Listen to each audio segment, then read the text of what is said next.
उनकी नासिका कैसी है? गौर वर्ण की नासिका, क्योंकि जब चेहरे का रंग ही गौर है, तो नासिका भी गौर वर्ण की है। अत्यंत शोभायमान हो रही है।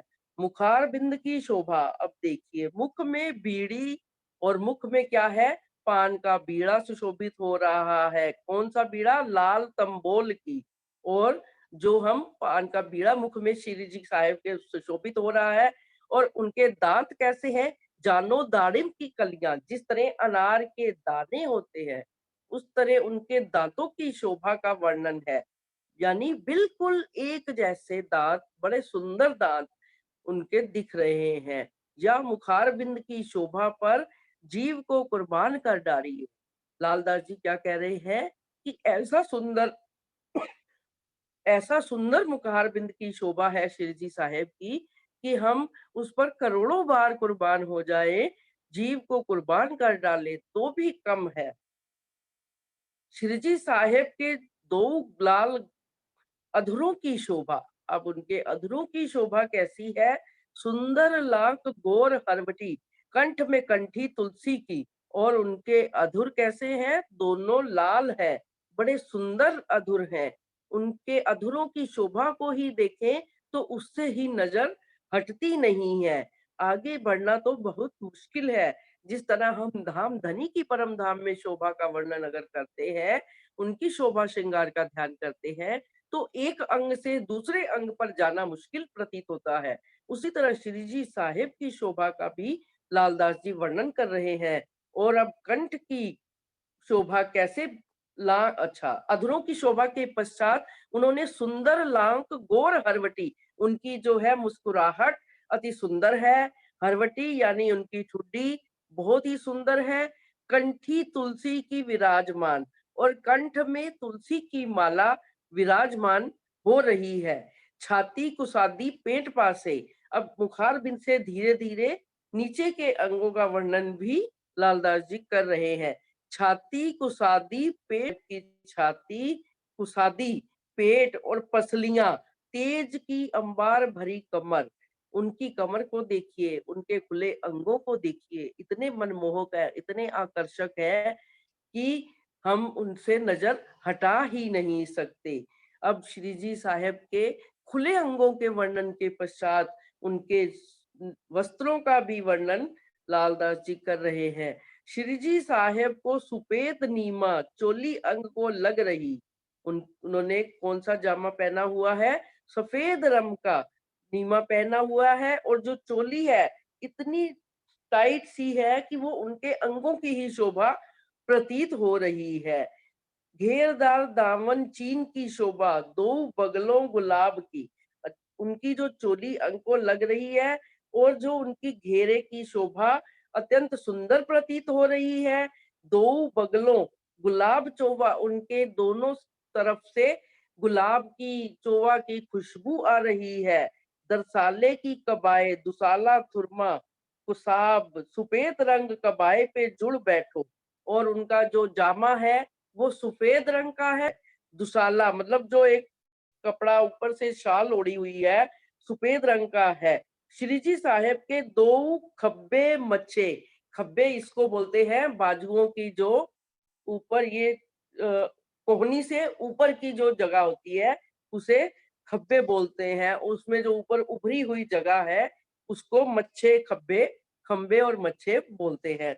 वो कोनी कलाई काड़े, यानी एक एक अंग का उसी तरह वर्णन कर रहे हैं जिस तरह परम धाम में धाम धनी जी के अंगों का वर्णन किया जाता है। क्योंकि पन्ना जी में सब सुंदर साध ने उनको साक्षात धाम धनी का ही स्वरूप माना था। अब श्री जी साहेब की हथेलियां कैसी? परम कोमल, उज्जवल पतली महीन रेखा। उनके हाथ कैसे हैं? बहुत ही नरम है, उनकी हथेलियां बहुत ही नरम कोमल है। उज्जवल पतली महीन रेखा, उसमें बहुत पतली पतली महीन रेखाएं हैं। दसों उंगलियां दो हस्त कमल की, और उनकी जो उंगलियां दसों हैं दोनों हाथों की, उनके ऊपर सुंदर नख, नखों की रोशनी रोशन मान हो रहे हैं। उनके नखों की रोशनी इतनी है कि सारा पन्ना धाम, सारे बंगला जी उनकी नखों के नूर की रोशनी से जगमगा रहा है। सुंदरता पर नख रोशन, सुंदर हीरों से विराजमान। जिस तरह से एक माला पर कोने पर एक माला में हीरे विराजमान है, उसी तरह उनकी उँगलियों में जो नाखून है, हीरों की भांति चमक रहे हैं। दसों उँगलियों में 10 बीटी, अब दसों उँगलियों में 10 अंगूठियाँ डाली हुई हैं। एक बीटी हीरा की, हीरा, लसनिया, गोमादिक, मोती, पन्ना, परवाल, पुखराज, नीलवी, और ये आठों उँगलियों में जो ये नगों की अंगूठियाँ डाली हुई हैं, और 2 अंगूठों में 2 अंगुष्ठाने, जो अंगूठों में है छल्ले डाले हुए हैं, और रतन चौक की दोहरी पहुंची, जो पहुंची है वो रतन चौक की रत्नों से जड़ी हुई है। सातों नगों की 7 दुगदुगी, ताकि एक पहुंची, और जो पहुंची है दुगदुगी है वो उसमें 7 नग लगे हुए हैं, और एक एक पहुंची में 7 7 एक दुगदुगी, इस तरह से एक एक दुगदुगी में 7 नग है, और दूसरी पहुंची में भी 7 7 नगों की एक एक दुगदुगियां लगी हुई है।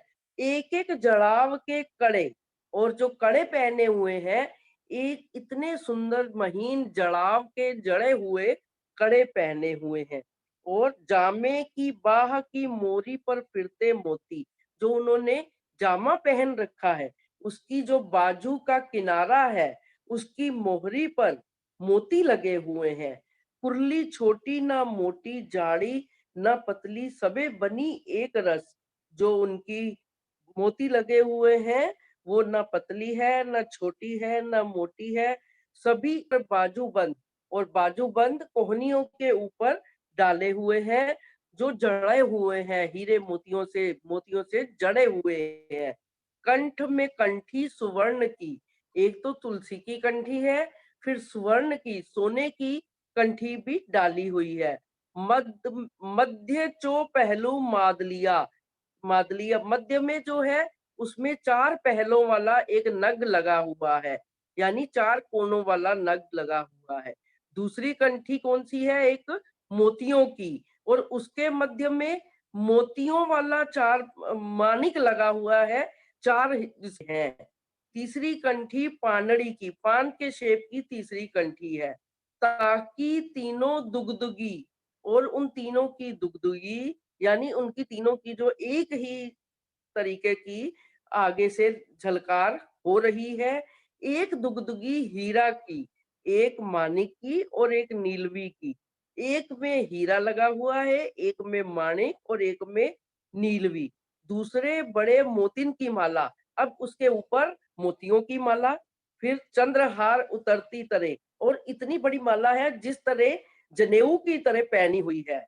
ये श्री जी साहेब के उड़ के ऊपर हार विराजमान है। ये गले पर, हृदय पर जो हार है, श्री जी साहेब के हृदय पर हार विराजमान हुए, सुशोभित हो रहे हैं। पटका कमर में कसया है, और कमर में श्री जी साहेब ने पटका बांध रखा है, और पटके के किनारों पर क्या है? पटका के पल्लों पर जवेरों के बूटा, जवेरों के बूटियां बनी हुई हैं, सुंदर सुंदर बूटियां बनी हुई हैं। इजार रंग केसरी, नाड़ो नवरंग, और जो इजार पहनी हुई है वो केसरिया रंग की इजार पहनी है, और उसका जो नाड़ा है वो 9 रंगों का है, और 9 रंगों में कौन कौन से हैं? श्याम, श्वेत, लाखी, लिबोई, जाम्बू, जरदोरिया, कसुम्बर, केसरी, कुसुम्बी, जालीदार आगे, दो नरम जाबे झलकत है। मतलब इतना जो इजार पहनी है केसरिया रंग की, और जो नेफा में नाड़ा है, नाड़े में भी जो जो रंग है वो स्पष्ट झलक रहे हैं, इतना महीन नाड़ा पहना हुआ है। सुंदर साथ जी, ये शोभा का वर्णन करने का अभिप्राय इतना ही है कि सुंदर साहब धनी का स्वरूप मानकर उनका श्रृंगार करते थे, और उनकी शोभा को हृदय में बसाकर धामधनी की शोभा को ही अपने हृदय में बसाने का अभिप्राय रखते हैं। पीढ़ी अत्यंत गोर पायचा, पीढ़ी किसको कहते हैं? जिस तरह से बाजू के किनारे वाले को कलाई बोलते हैं, पिंडली टांग के पांव के ऊपर की किनारे के हिस्से को पीढ़ी बोलते हैं, जिसपे पौंचा आता है। पीढ़ी अत्यंत गोर पायचा, झीणी कुरली झलवार, इजार की मोहरी पर फिरते मोहरे। जो इजार पहने हैं उसके किनारे पर मोती लगे हुए हैं।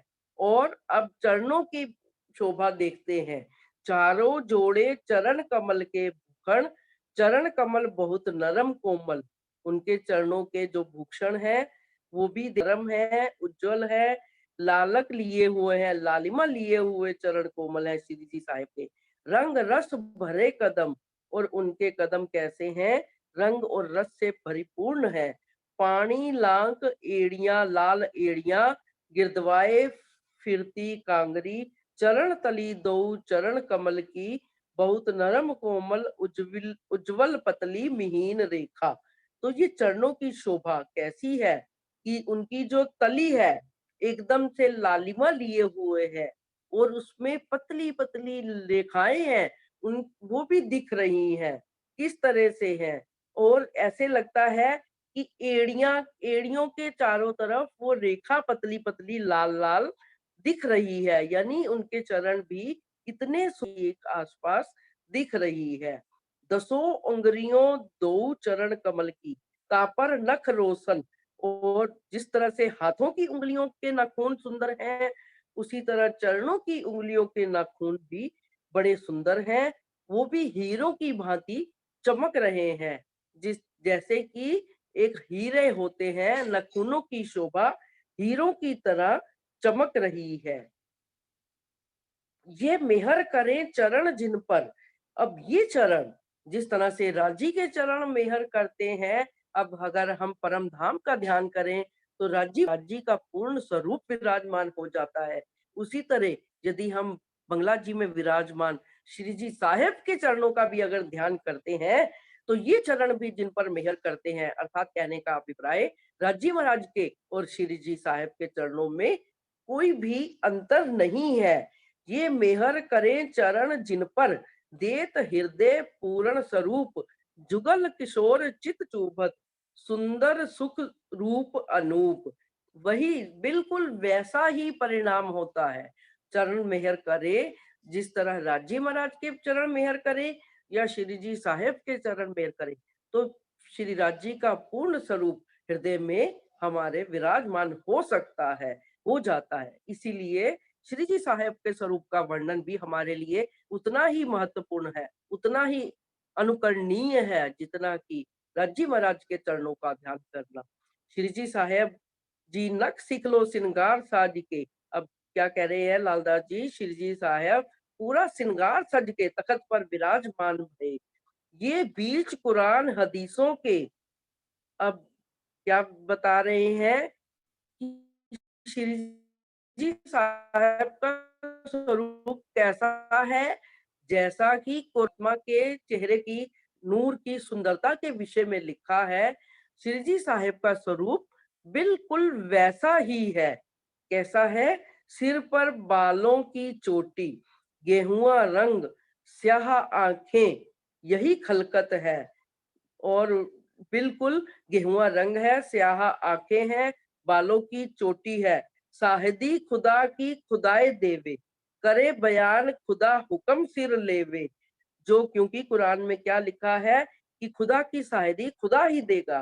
खुदा की गवाही कौन देगा कि खुदा कौन है, कहाँ कैसे रहता है, उसकी लीला क्या है, उसका धाम क्या है, उसका स्वरूप क्या है, वो स्वयं खुदा ही देगा।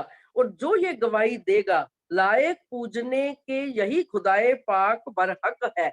बरहक मैंने अवश्य ही, बिल्कुल जो खुदा की गवाही दे देगा, जो खुदा की बातों को प्रमाणित कर देगा, वही पूजने के लायक है। इसीलिए हम सब सुंदर साथ श्री जी साहेब की पूजा करते हैं, उनको धाम धनी मानते हैं। खुशबोए को रुमाल, बीच में लालदास जी कुरान का प्रमाण दे रहे हैं। अब फिर बंगला जी में विराजमान श्री जी साहेब के स्वरूप का वर्णन किस तरह से कह रहे हैं कि खुशबोए को रुमाल श्री जी साहेब के दो हस्त कमल में रखिए, इन चरणों बेर बेर लगिए।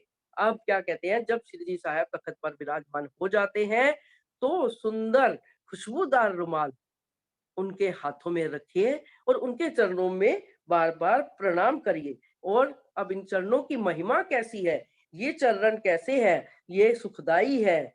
श्री बाई जी साहेब जी, अब श्री जी साहेब के स्वरूप श्रृंगार का वर्णन करने के पश्चात जब श्री जी साहेब तख्त पर विराजमान हो जाते हैं, तो लालदास जी बाईजू राज जी के बारे में बता रहे हैं कि श्री जी बाई जी साहेब जी अपने मंदिर से नख सिख लो श्रृंगार साज के, जिस तरह से परम धाम में श्यामा जी श्रृंगार सज के आती हैं राज्य से मिलन करने के लिए, उसी तरह श्री बाई जी साहेब अपने मंदिर से नट सिकलो श्रृंगार साज के, मेवा मिठाई को थाल भराए के, आरती का सरंजाम लेवाए के, सरंजाम मैंने आरती का सारा सामान लेकर के सुखपाल में विराजमान होकर के आती हैं। श्री जी साहेब के चरणों लाग के जोड़े गादी पर विराजमान भई, और वो श्री बाईजू राज जी जो आती हैं, श्री बाईजू आकर के उनके साथ ही सुंदर साथ ने बाईजू राज जी की भी, बाईजू की भी गादी लगा रखी है, बाईजू भी उस गादी पर विराजमान हो जाती हैं। और श्री महाराजा जी, श्री लालदास जी, श्री महाराजा जी किनको कहा गया है? छत्रसाल जी को। श्री छत्रसाल जी, श्री लालदास जी साथ सब चरणों लाग लाग के भराए के बैठे, सब सुंदर साथ चरणों में लग के उनके आसपास मिल करके बैठ जाते हैं। श्री बाई जी, श्री जी साहेब जी ने श्री जी साहेब के दो चरण धुआए, दो हस्त कमल धुआए के चुल्लू कराए। बाई जी राज ने क्या कराया? श्री जी साहेब के दोनों हाथ धुलवाए, दोनों चरण कमल धुलवाए, और हाथ चुल्लू करवाया, और हाथ रुमाल से पुछाए के मेवा मिठाई उनको, और गाने लगी, उनको मेवा मिठाई खिलाया और गाया। भांति भांति के पकवान, भांति भांति की तरकारियां, बहुत अनेक तरह के पकवान, अनेक प्रकार की तरकारियां, अनेक भांति के बहु व्यंजन, मूंग भात, घृत दूध भात, खांड दधी शिखरण सहित श्री जी साहेब अति रुचि सो अरोगत जात है। अनेक तरह के पकवान श्री जी साहेब अरोग रहे हैं। श्री बाईजू साहेब जी अति प्रीत सो परोसते जाती हैं, और स्वयं श्री बाईजू राज श्री जी साहेब के थाल में बड़े प्रेम से परोस रही हैं। श्री जी साहेब बड़े प्रेम से आरोग रहे हैं। अध बीच में मंद मंद मुस्कनी छवि सो बातें करते करते, ऐसे घड़ी दो एक में श्री जी जाते हैं। ऐसे आरोगते आरोगते श्री जी बाईजू साहेब ने, श्री जी ने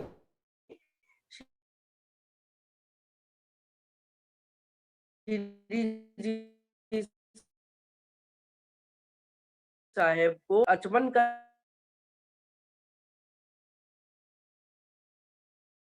कराया, चुल्लू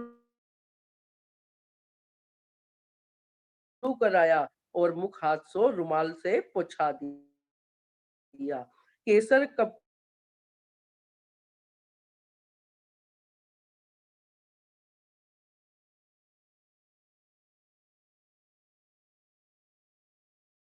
जावित्री संयुक्त पानों की बीड़